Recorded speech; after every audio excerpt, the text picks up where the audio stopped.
My name is Madeline Reddel. I sang at this year's Jazz in June festival, which was online.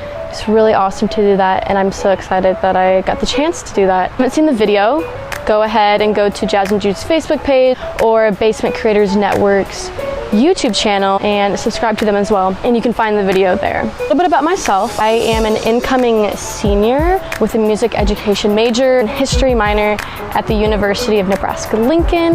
I am involved in a lot of different activities on campus, not just music, but I always have felt grounded in jazz. And I am a vocalist, mostly at our university and many universities across the United States, is mostly classical training. What that means, classical, is training with classical technique to sing classical music. But I've always been drawn to jazz. Something that UNL provides is the UNL Vocal Jazz Choir Ensemble. That has been my favorite ensemble. The past 2 years I have loved vocal jazz, really opened my eyes to the world of jazz, has helped me become a way better musician. I actually got started singing jazz in high school. I joined Omaha nonprofit Blues Ed. Basically how that worked, you auditioned and you were put into a band with your peers in high school. You learned hands-on how to create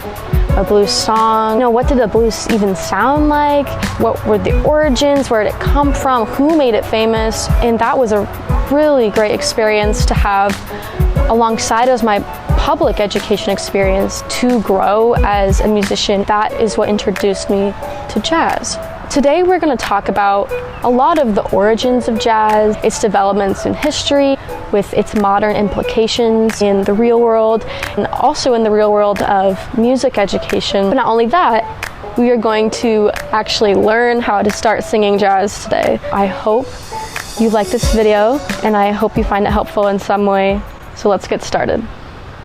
This is my professor, Dr. David Von Kampen. Hey, Madeline, how are you? He teaches the UNL Jazz Singers. I'm great. It's nice to see you. How do you define vocal jazz? I think that a lot of people see things like pop a cappella and show choir and think that those things are in the same ballpark as vocal jazz, as sort of like fun types of singing as opposed to like choral or opera or that kind of thing. But there are big differences. And I think the biggest difference between vocal jazz and those other like non-classical types of singing are that vocal jazz, more than anything, is a vocal expression of what instrumental jazz is. What vocalists bring to jazz is entirely unique from what instrumentalists do. So I don't want to say that it's like the exact same thing, but it kind of is the exact same thing in terms of doing what a jazz musician does. How can a vocalist approach jazz like an instrumentalist?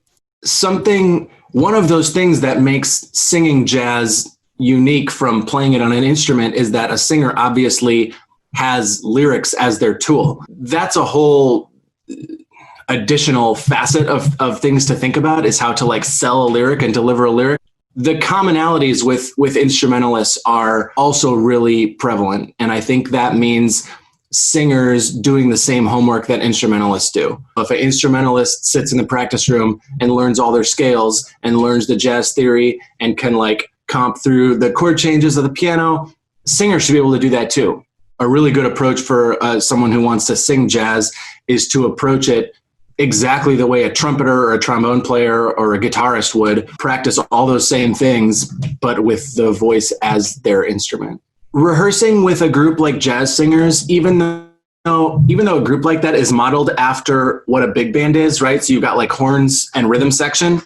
And then in Jazz Singers, a group like a vocal jazz ensemble, the singers are the horns, right? Mm-hmm. So if you think of a vocal jazz ensemble as the equivalent of a big band, and the singers are the horns and the rhythm section is still the rhythm section, that doesn't change, right? Even really good singers don't have buttons they can press the way a saxophone does. And so like if you give a really good big band a chart with really difficult jazz harmony in it, they're going to read it pretty much accurately. And there are things you can rehearse, but like that first read through is going to sound pretty good if the band is good. And with even the best singers, that's just not true, because singers need more time and more reps, as you know, to lock in those difficult chords. And, you know, if your saxophone part says C sharp and you play a C sharp, you don't really have to know that that's the flat 13th of the chord or whatever,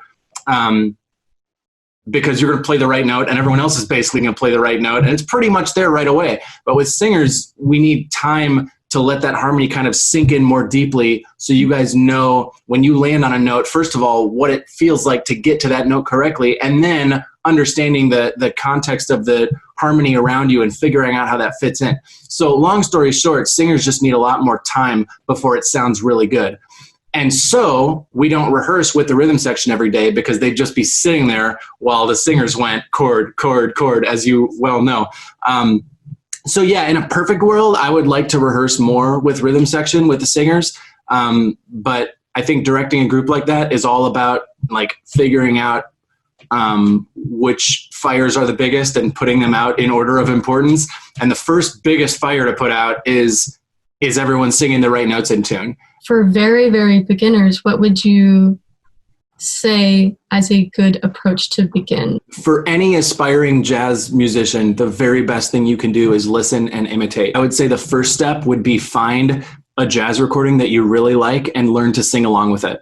And it doesn't have to be a singer. It could be an instrumentalist. So you could just like sing along with an instrumental solo. Lots of jazz singers start with the Miles Davis album, Kind of Blue, because some of the solos on that are very approachable and they're not too technically complicated. The most important thing is that you like what you're learning.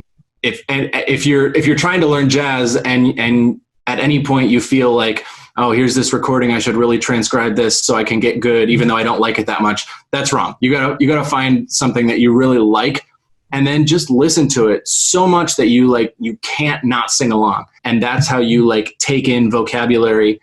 And then eventually, the more you do that, then that vocabulary is inside of you. And when you start improvising your own thing, all those ideas that you've absorbed will kind of bubble up naturally. I would say for any beginner, like find some jazz recordings that you really like and learn how to imitate the solos and sing along with it. And that's a really great place to start. So I thought Dr. Von Kampen had some really great advice about how to start singing, and also a little bit about the difference between solo jazz singing and ensembles jazz singing in his definition of what vocal jazz is.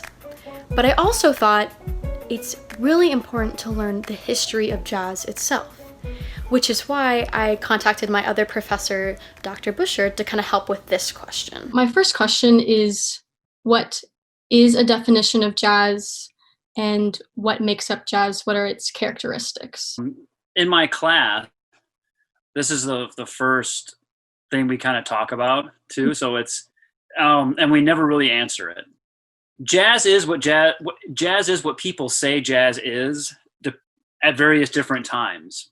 Mm-hmm. So if you would have, like I always talk about in my class, if you were walking down the street in, let's say, 1920, and someone asked you, hey, have you heard the new jazz?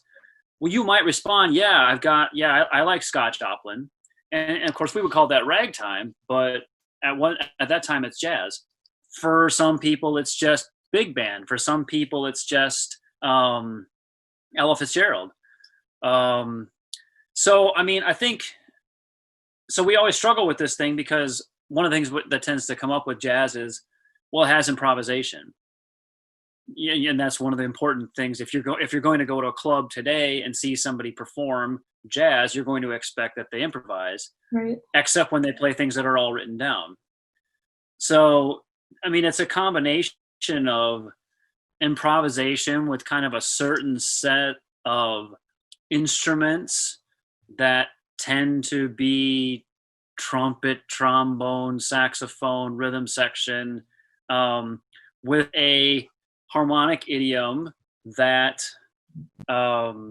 is increasingly complex over time. The feeling of it too, the looseness, from an audience perspective, the sense of a lessening of inhibition as far as how you engage with the performers. When we think of concert music or classical music, there's a sense of inhibition about engaging too much during the performance. Mm-hmm. And that's something that I think is the lessening of those inhibitions is part of jazz. Can you explain a little bit of the origins and what different music aspects inspired or created jazz, or what musical styles came together? Yeah. Yeah, there's a few. So the first one we sort of talked about in the world music class, right? The field holler and things like that. Work songs are certainly part of a real essence of what becomes jazz. When those folks came into contact with sometimes Protestant hymn traditions or other areas of the sort of musical world, they started hearing more conventional chord progressions. So you have sort of the African American tradition of field hollers, work songs, and you have conventional Western harmonic progressions, the band tradition, marching band, John Philip Sousa, that sort of thing. You also have the minstrelsy tradition too.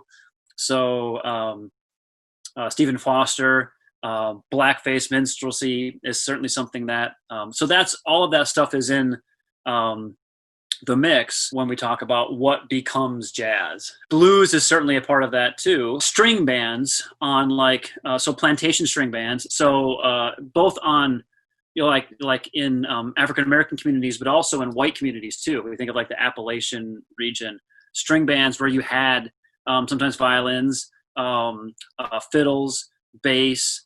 If you think of like a jug band, those kinds of bands oftentimes played ragtime or what became ragtime. And then when we hear somebody like Joplin, it's Joplin taking that larger ensemble sound and sort of condensing it down to a piano. African-American polyrhythms that came from, that's, like I said, with world music, we talked about, polyrhythms in Africa and that kind of thing. You get a sense of that if you think of like the collective improv of some of the early New Orleans groups, is where you kind of feel that influence. But yeah, and then the sort of first wave, and then we have recordings, and the first things that are recorded are ragtime.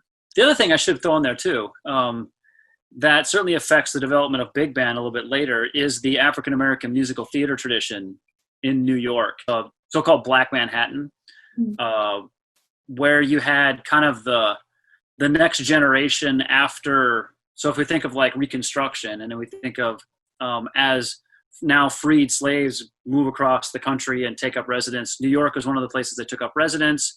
And one of the things that happened when they went to New York is some of them became like boxers, baseball players, sporting figures.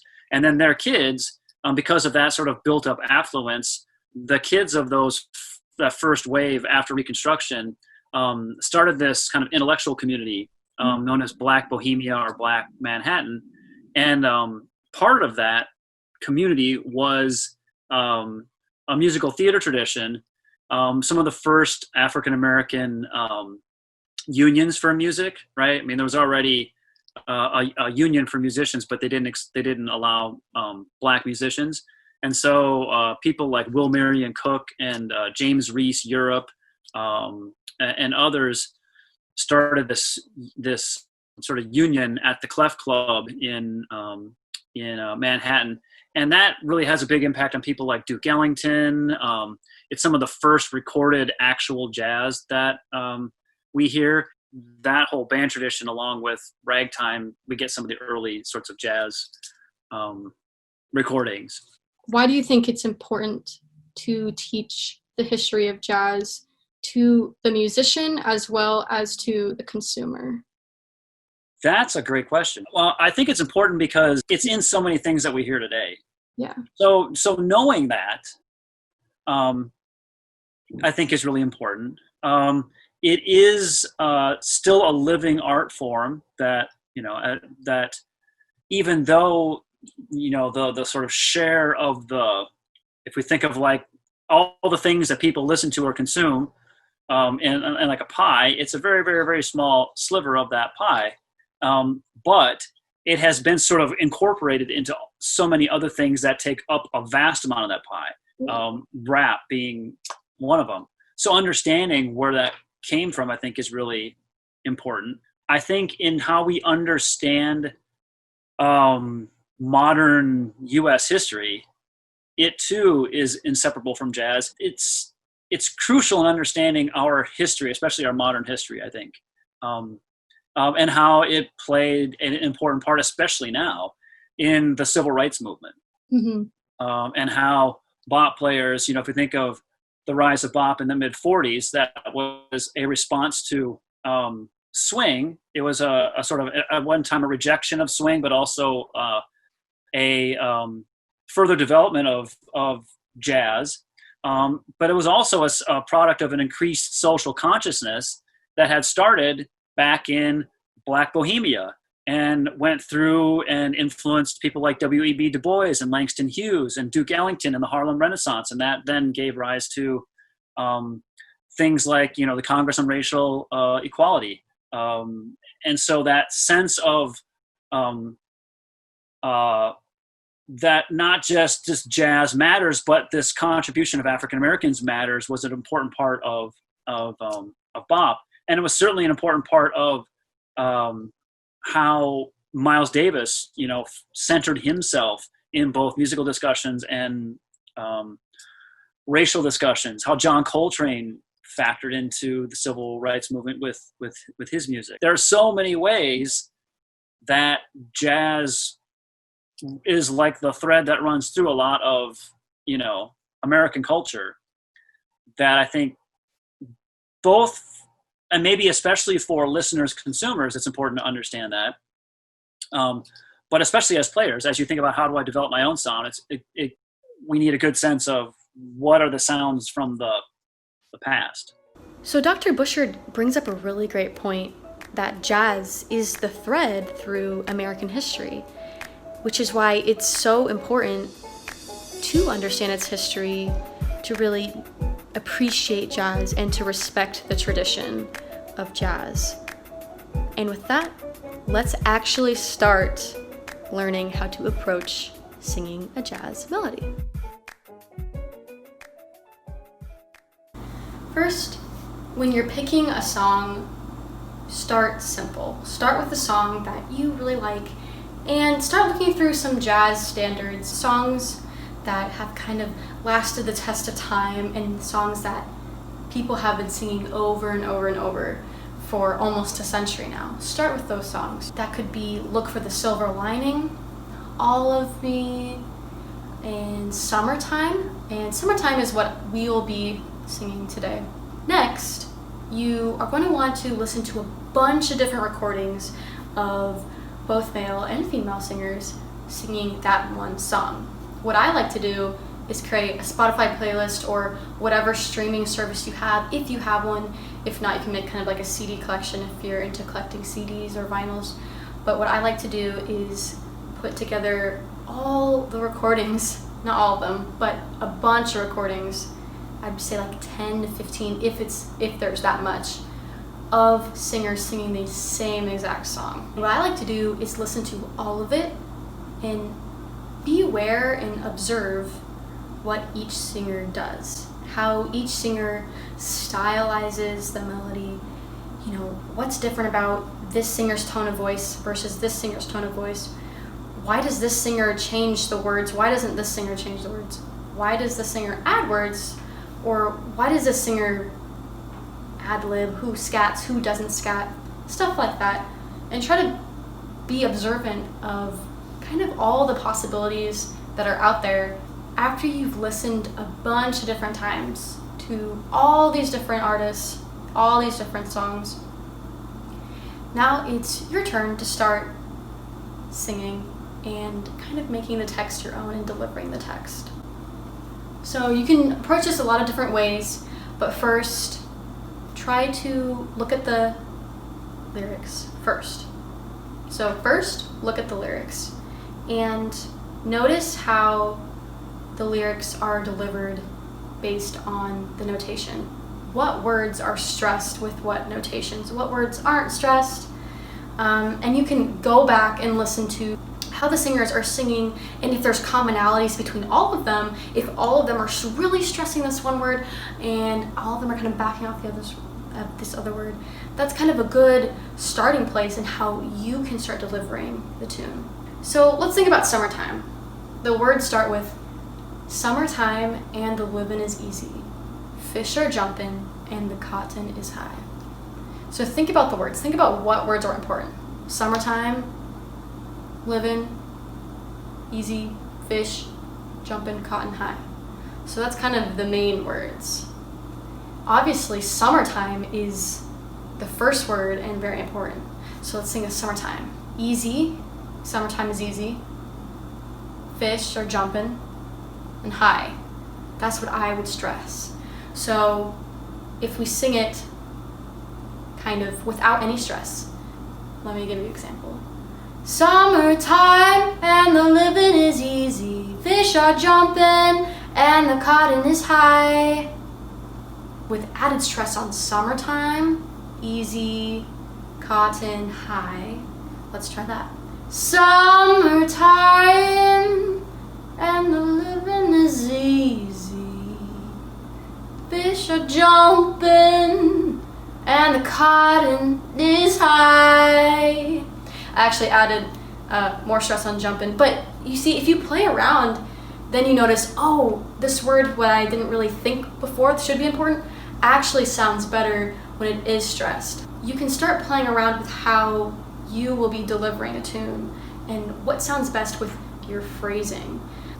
When you think about phrasing, you should also think about where to breathe and dynamic levels, which also comes with stress. But of course, where to breathe and where to space. Think about space and where to breathe next. So if we were to think about creating more space using rubato, instead of summertime and the living is easy, fish are jumping and the cotton is high, we could go summertime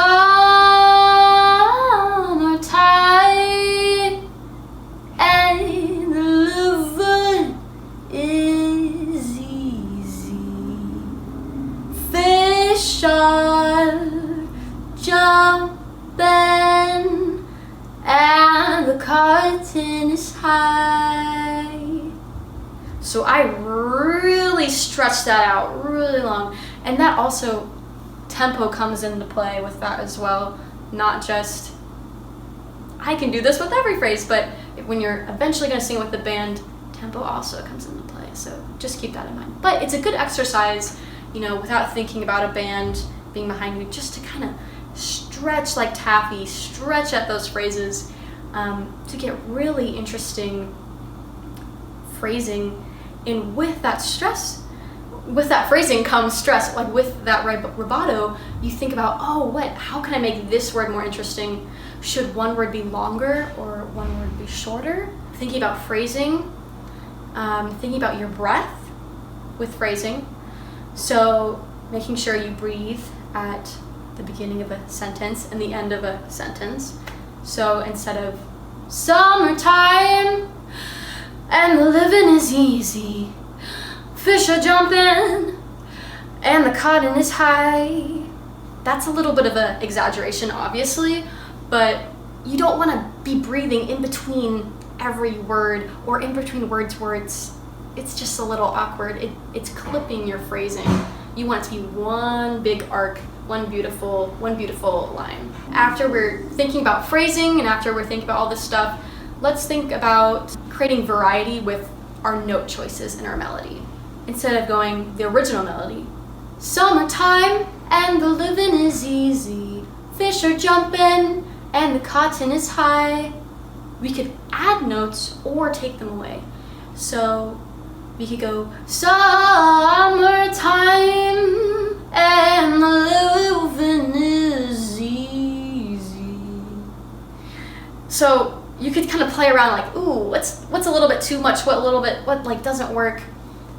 Play around with what you like. You can add notes like summertime and the living is easy. Stuff like that. You don't have to just like riff everywhere all over the place. It could just be one note. Summertime, summertime. And this will be really helpful if you have a keyboard around or a keyboard on your phone to kind of see, okay, what sounds good, what doesn't sound good. When you add notes to the original melody, this is when it starts becoming kind of your own expression, your own beginnings into improvising over a melody, or kind of messing around or creating variety with the melody, which is a really important skill, and really it makes beautiful melodies, not just from the original written melody. So you can really create variety with the rhythm as well. Instead of chord notes, summertime and the living is easy, fish are jumping and the cotton is high. That's not really how the original melody is written, but if we keep it just boom, boom, boom, boom, boom, note, note, note, note, note, note, note, it gets really repetitive and a little bit boring. Not really what you're trying to express with this song. It's summertime, it's laid back, the living is easy. You know, think about the words and create a little bit of more rhythmic variety. And that also comes with creating space. You know, everything is connected. We're thinking about tons of different things. We're thinking about, first, choosing a song that we like. Second, listening to a bunch of different recordings of a bunch of different singers, old and new, how they sing it. Then we're observing how they sing it. We're comparing, contrasting singers to each other. Why do you think they sing it like this? What do the words mean? Are they stressing the words to reflect what they mean? Are they not? Is it something a little bit strange? Is it something pretty straightforward that one singer does and then another singer just goes off the rails? What about tone of voice from one singer compared to another? Is one more warm? Is one a little bit more raspy? Or is one higher? Is one lower in pitch? So we're thinking about just really being observant in how other people sing, so we can incorporate that into our own singing. Then we think about the words, think about phrasing, and think about space when we first start a melody. And obviously, you know, in between steps 3 and 4, we want to actually learn the melody, learn the original melody. And you know, you can get the sheet music, or you can just like listen to someone sing it completely straight. But it would be best if you do have the sheet music. You can get a real book that has it, or I'm sure there's a bunch of them online, just like in the pictures. That's what I do sometimes. I just look at the pictures on Google and it just has the melody right there. And then that's when you can start thinking about your phrasing, thinking about your breathing, thinking about space, thinking about rhythmic variety that you can try, thinking about melodic variety you can try. You could do, you know, arpeggiations with a melody. You can do, you know, neighbor tones with a melody. There's so many things you can try with making the melody your own. This is the point where you need to sing through the whole entire song and kind of make it one idea, one message that you are trying to convey. So that is an accomplishment. Awesome job. You've learned your first jazz standard. It feels good, you know, jazz is so much fun to sing. You know, next step, you can sing it for your family member, a friend, anyone, you know, your dog, anyone who wants to listen. And people are thinking, oh, well, I don't really know a lot about singing technique, or, you know, I don't think I'm breathing correctly. I don't know if I don't really like the sound of my voice yet. I would say that's okay. You can let go of those fears and do this for yourself. You know, if you don't feel comfortable with doing it in front of other people, that's totally okay. But start singing jazz because you are drawn to it and you want to try. And then once you do this with a lot of songs, maybe you can start thinking about, okay, I've been singing for a while, I'm pretty comfortable with embellishing this melody. Let's start thinking about improvising over chord changes. So I hoped that helped a little bit in how to actually start singing some jazz melodies. And the improvisation is kind of the next step after you understand melodies and understand how to deviate and embellish and create new sounds. So this is where my friend Sky comes in, and we're going to talk about how to begin to improvise. But before we learn a little bit about how to improvise as a singer or an instrumentalist, let's learn a little bit about my friend Sky and a little bit about the Omaha jazz community. This is my friend Sky Jenninger. Over the years, he has helped me become a better jazz musician, and he is well known in the Omaha jazz community. Hey Sky, how's it going? Hey Madeline, how's it going? Good. Today we're just gonna get to know you and talk a little bit about how Blues Ed or other organizations have shaped your development in jazz. I think the two bigger ones are Blues Ed, because I mean it's not just blues, it can be really anything that anyone wants to play.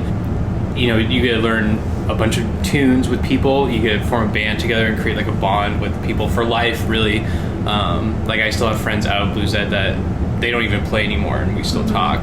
And the other one was MAJO, which is the Metropolitan Area Youth Jazz Orchestra. I was in for 3 years, and basically it goes through UNO. UNO also goes to the Holland Center, so they had a bunch of collaborative things where I got to play with people like Donnie McCaslin and Sean Jones and Chris Potter and stuff like that, going through UNO and those kind of programs. So, do you think having those kind of community programs alongside of your schooling and school music really was complementary with your development? Yeah, for sure. I grew up in a really, really small town, so I graduated with 28 people, and our band was only probably 25, so it was like super small. But it helped me to help other people, I guess, in high school too. Yeah. And I also gave lessons in high school to middle schoolers at one point for free. It was just like, oh, I can help these kids learn. It was definitely a good thing. As a saxophonist, when did you realize it was important to start learning to sing jazz, not only play it on your instrument? Probably in my undergrad, it was like, oh, if you can sing it, you can play it. If you can sing it and you can hear it in your head, it doesn't have to be like perfect, but if you can do that in your head, or if you can do that just out loud, you can transfer it to your instrument really easily. It also makes improvisation way easier because, you know, sometimes you have to think, obviously you have to think about the theory of improvisation when going through chord changes and whatnot, but if you can hear stuff in your head and then transfer it over to saxophone, or even like if you're practicing, you're like, oh, would be a cool line, and you sing it out loud and then you learn it by ear, then you can do all the theory work afterwards. I think that's like the best option. It takes a lot of work though, for sure. What early jazz singers are you drawn to? Definitely Nancy Wilson and obviously Ella Fitzgerald.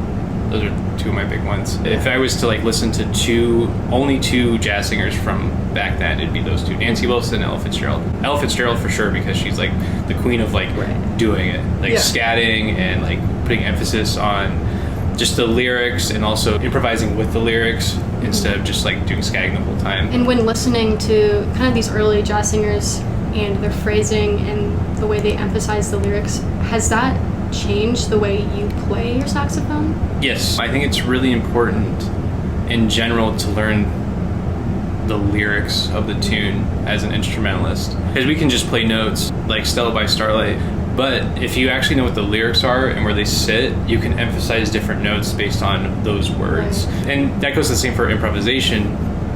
You can definitely just play around with the melody and hit and really emphasize notes in the lyrics that are there, you know, to add emphasis, I guess. So I think that's really important to like learn lyrics. So you talked a little bit about Omaha. What do you think is special about the Omaha or Nebraska as a whole, or the Midwest as a whole, for the jazz scene? For the Midwest, I think it's really cool that it's dense. Everyone knows each other. Where I go to school now at the University of Illinois Urbana-Champaign, my saxophone teacher, Chip McNeil, has been coming to Omaha forever to do jazz camps at UNO, and kind of vice versa. Like Darren Pettit will go over there sometimes to have them play their music, or there's different instances, you know, where I know a lot of people from Chicago that are playing up in Chicago, and sometimes they'll come down here to like play at the Jewell. But I think it's really nice because it's compact. There's a lot of people, but everyone knows each other. That's kind of the cool thing. So overall, why do you think it's important for members of the community to continue to support jazz? I wouldn't say it's dying at all, but it's a very small art form that no one really listens to. If you go to any other big concert here in Omaha, you even have to slow down, you're getting a couple hundred people in. But then if you go to like a really nice jazz gig at like the Jewell or the Holland, you know, at the 1200 Club, you can only fit like 50 people in there. Same with the Jewell, you can only fit like 40 people. So it's a very, like, I think it's a very exclusive kind of music where this really small crowd only comes and listens. I think just going out and supporting, or going out to stuff like Jazz on the Green when it's in person, right? Because now we have to deal with all this and it's all online. So I mean, that might even be a better thing, because now more people can have easier accessibility to programs like that through the internet. But at the same time, when stuff starts coming back, for sure, go in person. So Sky said some really great stuff about how to start improvising, who to listen to. Lots of good stuff about the Omaha jazz community, Nebraska, Midwest jazz community. And so now we're actually going to learn how to improvise over a 2-5-1 chord progression.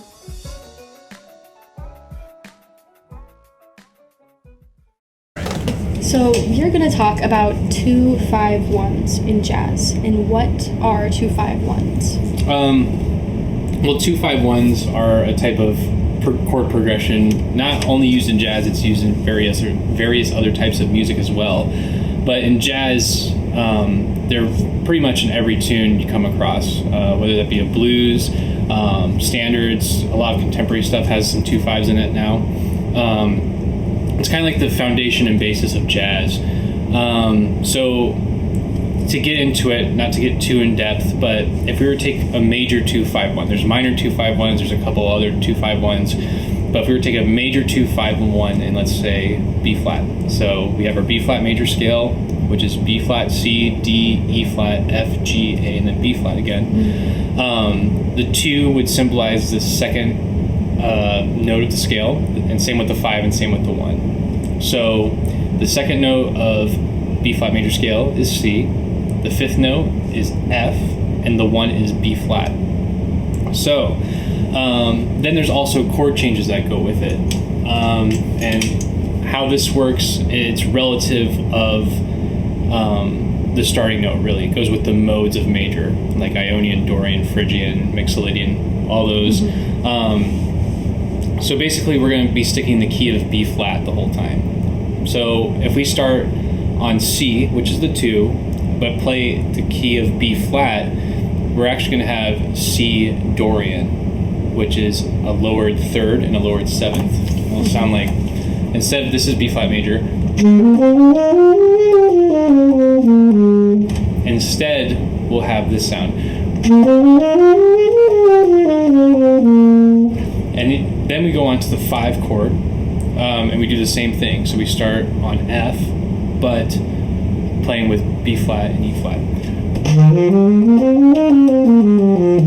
This is called a Mixolydian, and then of course the 1 again, when we start on B flat, is Ionian. And so that would be C minor 7 because of the 2 flats.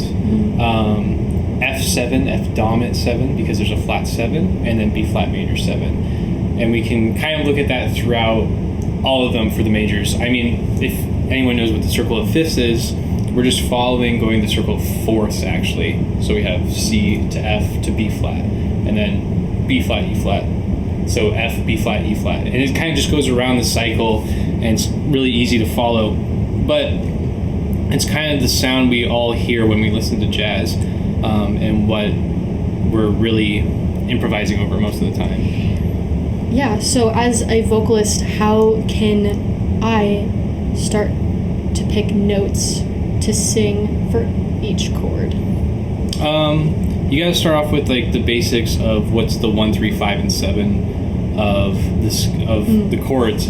So a really good exercise would just be to go around the circle of fourths and start practicing 1, 3, 5, 7. So if I was to do one in C, 2, 5, 1 in C major, it'd be D minor 7, G7, C major 7. And the 1, 3, 5, and 7 scale degree of D minor 7 would be D, F, A, C.